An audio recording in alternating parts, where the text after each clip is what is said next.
You ask Tiger to solve. This deals with linear equations with one unknown. The final result is u equals -18. Let's solve it step by step. Simplify the expression. Expand the parentheses. Simplify the arithmetic.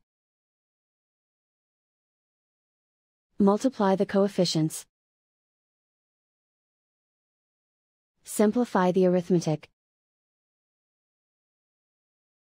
Group all u terms on the left side of the equation. Add u to both sides. Group like terms. Group the coefficients.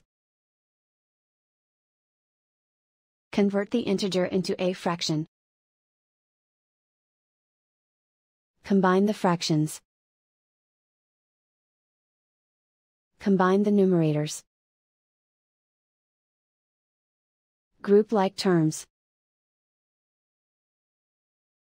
Simplify the arithmetic. Group all constants on the right side of the equation. Subtract 8 from both sides. Simplify the arithmetic.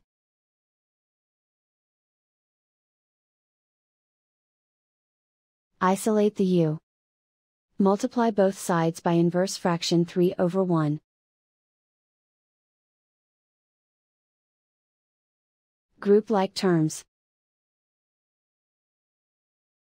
Multiply the coefficients. Simplify the fraction. Simplify the arithmetic. And so the final result is u equals -18.